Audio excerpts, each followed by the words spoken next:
Yes. And welcome to another bonus episode of The Bond Chronicles. Such an eventful evening that we have here. What is that? This is the thing. Oh. Okay. Well, we are here to talk about another cultural moment, arguably the greatest versus we've seen thus far. Dipset and LOX. So It was amazing. Tell us more. What? No, you did such a good job at, setting it up for me to dunk. Go ahead, babe. You got it. All right. So we had the verses that I believe a lot of people have been waiting for, especially I'm sure the citizens of New York City, and Dipset versus LOX. And I know leading up to it, when I first heard it was announced, I was pretty excited. Two groups that were definitely very prominent in my childhood growing up, as far as being when they got hot, that was really the time. I've been a huge Lil Wayne fan, and Dipset played a huge role in breaking Wayne and his style and flow and delivery, and he's given him the credit. Rough Rider, DMX, LOX, Bad Boy, all of that untold. Also, obviously, up there. So this was, in essence, a clash of the titans of New York City rap groups. Yeah, it was a huge just melting pot for the culture. Just all that it entails. And it did not go as expected. It did not disappoint, though. It did not disappoint, but it did not go as expected. I think we're seeing in verses. It doesn't always matter because I didn't watch really much of any of the Trina and Eve verses, but performance matters, gamesmanship matters, strategy matters, and the LOX had a much better strategy. They had a much better game plan. They executed much better, and everybody I think was expecting to see Drunk Jada from the Fab versus, even though he still cooked Fab, and I like Fab, but I didn't think that was a fair versus anyway. But we got focused Jada. We got motivated Jada. We got motivated all of LOX.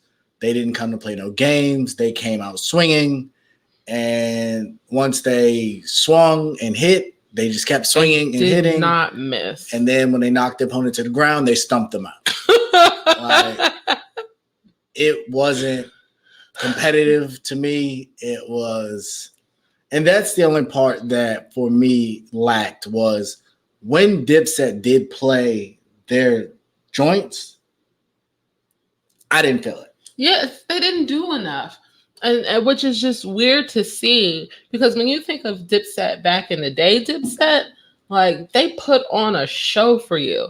Like, they would do TV appearances or whatever. And they were all in character, so to speak. And they didn't do none of that. We did find out from another podcast, actually Fat Joe said this, that Cameron wasn't even going to come out. He was about to leave before they came on stage. Like, it started an hour late. But he wasn't even going to come out on the stage. And so I'd really be interested to know what that was about, because that shows you just, one, how incohesive everything was going in the Diplomats, just their whole little crew is just crazy. And then obviously watching their performance, they weren't in sync at all. Everybody was an individual. Everybody was, I'm Cameron, I'm Joel Santana, I'm Jim Jones. I didn't feel like it was like any clear decisions were made before they got on the stage, in the ring. No, I agree. And you mentioned kind of the antics, so to speak. And when Cam didn't come out in pink, I knew, yeah. I knew Dipset was in trouble. He didn't come out in the fur chinchilla. Like Jim came out with fresh braids. Not a good sign. You got to get Krusty Joe on the stage for something like this. Their DJ, both DJs, me was trash, but their DJ was by far worse They came out late. They came out with 1 million people who they could not control. Who they could not. Neither side could really get control of their people, but they came out with a lawn chair. Like they came out like they was going to a beach in Miami or a beach party or a day party or something. And the LOX came out like they was going to go to war. Like they came to fight. Yeah, to fight. Like Styles had on, like he looked super comfortable in some sneakers. Jada had on some Timbs, so those are I'm ready to stomp somebody out shoes. Yeah. And Sheik was he's a lot bigger than I thought. Like I knew he was big, but he wasn't that big back in the day though. Right, but he even went in the gym. I don't know. Styles has the juicing, and Jada does the working out. So I guess they're all in shape, which you could see through their performance from start to finish. They was ready, and it was evident from the beginning. Even on songs, I think that if you played them in your car, Dipset would have won. When they performed, it didn't. Nothing really hit. Even Ballin' didn't hit like Ballin' was supposed to hit. And there wasn't really much the LOX played that didn't hit. Yeah, and the LOX won. I'm not going to say it's hard to find a bad song amongst them, but I think that was the problem because before, leading up to this, everyone was like, Dipset's going to wipe the floor with the LOX. Dipset this, Dipset that. They're so much better. And I like Dipset, but I was never like a huge fan. Like I liked the singles and a few other like mixtape songs. I'm a fan of the LOX. Like I really like Jadakiss. Like I've listened to all of his albums. I've always appreciated Styles P. Sheik, I don't think I ever listened to any of his individual projects, but he was a lyricist nonetheless. So I'm just thinking, like, do y'all know who these dudes are? Like, and not even just thinking about, after Bad Boy, everything that they were on Bad Boy was a Billboard Hot 100 or, whatever that radio station is in New York is super popular. Like, those songs were in heavy rotation. They won awards, Grammys, just a myriad of accolades. That goes with the repertoire that is the LOX. And I'm like, this isn't going to be the landslide that all you Dipset people are thinking it's going to be. And of course, I was right. But obviously, the big part of it was Jada came out and he took the lead and he took charge and just kept, like you said, they kept hit after hit after hit and then just stomped him out in the end. There were a few rounds that Dipset did, try to make a comeback in it. I think it was Touch It or Not. Like that was a hit. Like that was a good one against People Done Started Something. Just trying to be a little politically correct around here. And that was like the third round. Like I was like, okay, they're loosened up a little bit. They're gonna get into a wave, but they didn't.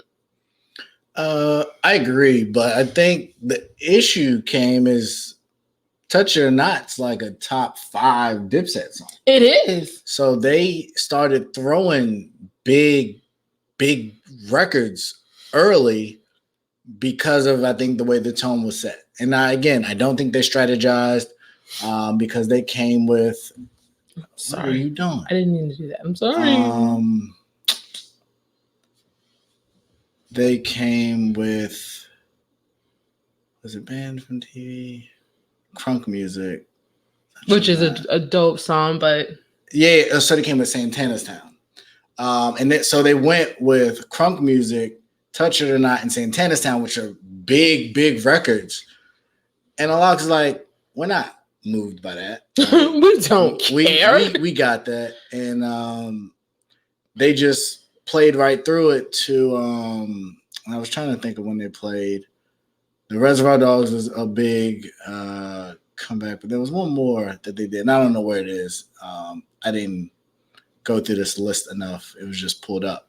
But and they gave them that, which I don't know if I would agree with. Oh, so speaking of which, so then they played Welcome to New York, Mm-hmm. and that was a hit. But then once it was like as soon as LOX heard certain records play, they knew what to play. They knew what to play next. Yeah. And that happened over and over again.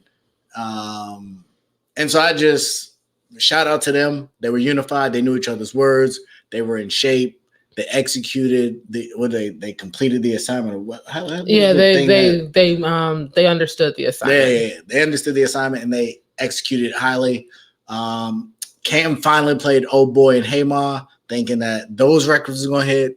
And Jada came back with the Mariahs, and he had a couple other songs that followed right back up. So I thought it was a huge for the culture. But ultimately, I think if you can't do that on an audio podcast. I didn't blow into that. It catches everything. I've done it before. Okay. I think if you come out of this with a takeaway, I think you come out with these groups maybe not were as evenly matched as we thought. And I think that's a shame because Dipset was culture. Like Dipset was a wave. It was a movement. It was a swag. It was so much more than just the music. And they look bad. And I haven't heard much from any of them. Absolutely not. Since then. I think. What can I say? There's not a lot that they can't say. I agree. But leading up to it, there was fun jabs and things like that. But the way in which they just got quote unquote undressed in front of the world, it was kind of humiliating. And you can't do that. And I think it was a lesson learned, but I think it was a harsh lesson that they had to learn. Yeah, I agree with all of that. When they did the Dipset anthem, like even leading up to the Dipset anthem, they were trying to build some momentum.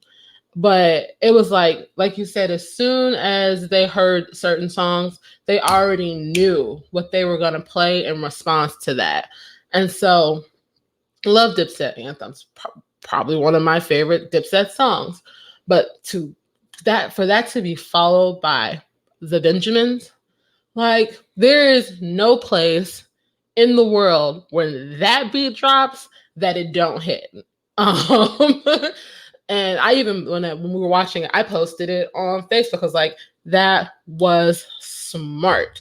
Whoever made the decisions, how they made the decisions for how they were gonna handle this, genius. That was great. Like you said, when Jim Jones tried to do his little lover boy, I got songs for the ladies, Jadakiss was like, oh, so you want to get in the lady bag. And they pulled out hits. Like, I think they were probably only thinking of the Mary J. Blige remix song that Jada was on. But they've got songs with Mariah. Like, they've got songs with, oh, no, that's Mason and Brandy. Like, they've got songs. I mean, they said something more. Yeah. They've got songs. J-Lo, Mary. Yeah. Every mood, every occasion. Just, it was just brutal. Yeah. They had singles, they had hits, they had love joints, they had freestyles, they had anthems, and they just executed they just did everything better. They did everything better. Like, I don't know enough to say. I think they were dressed appropriately because it looked like it got hot up there. All of Dipset had to come out of all their shirts. Jim fell. He said he went and jumped off looking for a ring. Bro, I watched the tape. He fell. You fell. And it's okay that you fell. Like, we're glad you're okay. Worse things have happened to people. Joelle's came out and, Joelle's fashion. And I'm looking at him like, you've got on a coat, a shirt, a scarf, a hat, a hoodie underneath. Like, bro, what are you thinking? You just gonna stand there and sweat to death? Apparently. And then Jim was in all leather everything. The hat was dope. Yeah. But it was leather. And they were on the middle of the stage, moving around. Half the stage was taken up by their fan club. Just more and more people just kept popping up. Women, white men. Like, I don't know where these people came from. But I would say this. So I don't know how long ago it's been. I said I thought the Verzuz wave was dying. And for a while, I think it did. When they switched over to Triller and they came with, it wasn't Ghostface. I don't think they did the first one. It was Method Man and Redman. Were they part of the new switchover? I think so.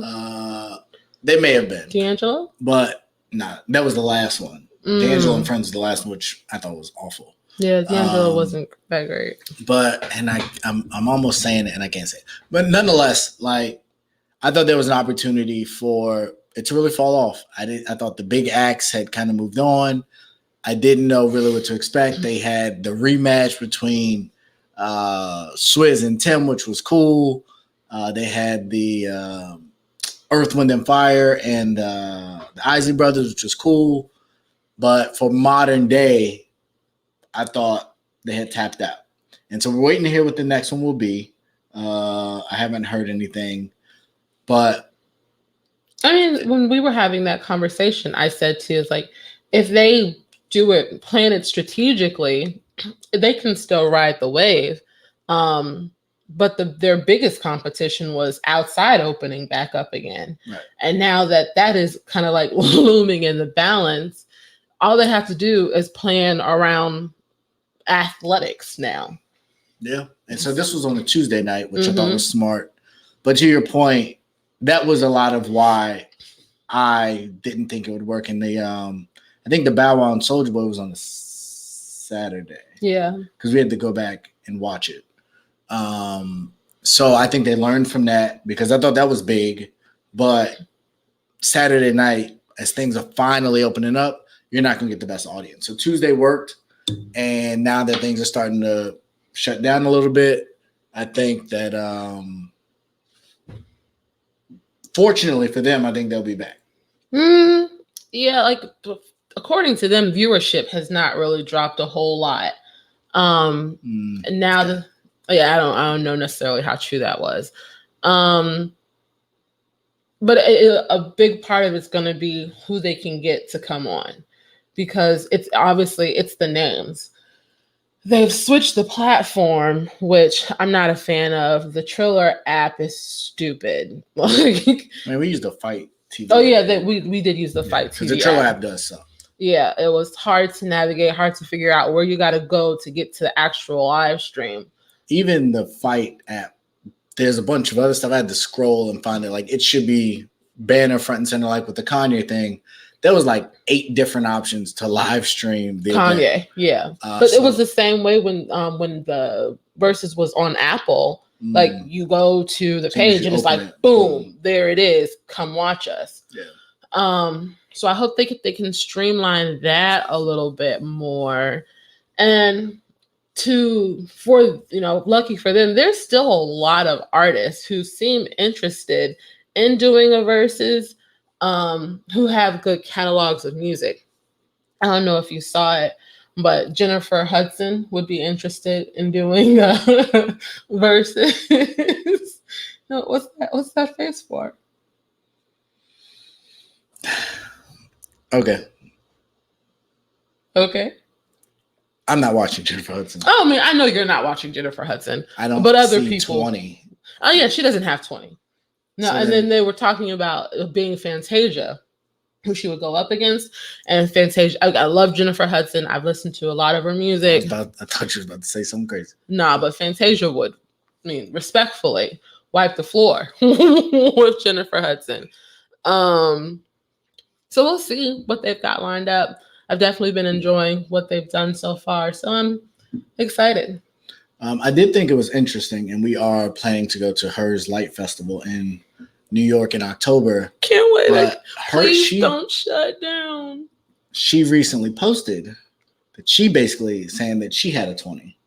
And it was like all the different awards she's won, but it's 20 hits.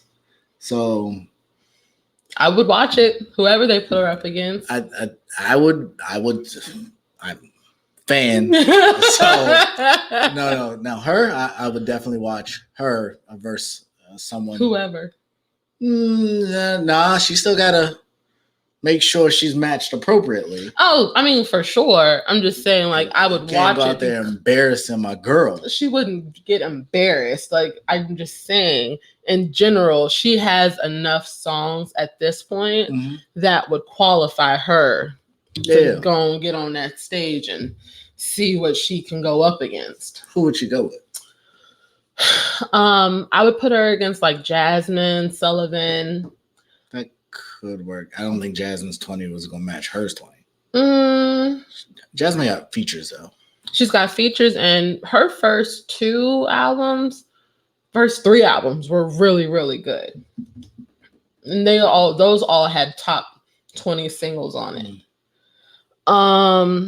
I would put her against, I don't know, actually. Maybe because there's not a lot of people, I think, in this generation that can really compete with her skill set. Because she can sing, she plays instruments. So from a performance standpoint, I think that would be that would be rough for another newer star to go up against. Because when was it Ron Isley put out the guitar? Who put it? One of them? I can't remember. No, it was the brother from the Isleys. You pull out a guitar or a drum set or something or a piano. She start going in. What do you do against that?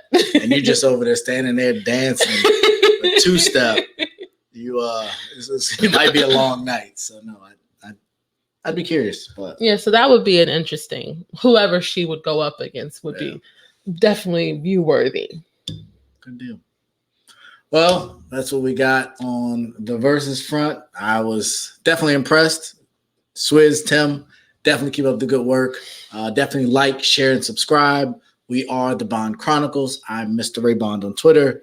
As you can see there at the bottom, we have our other Instagram handles and my host here who's blessed me. And our outro is... What? The outro? The show's over. Oh. Okay, I thought you wanted me to do like the outro. No. I don't know that. Yeah, I'm Mrs. Bond Chronicles. Lord have mercy. I'm Mrs. Bond Chronicles on Instagram, just regular Robin Bond on Facebook. Yeah, you can find me all over the place. Yeah. So appreciate it. More bonus content for you guys. Keep it up. We might end up on Patreon. Get y'all to subscribe. Give us some more dollars. Appreciate y'all. Have a good one.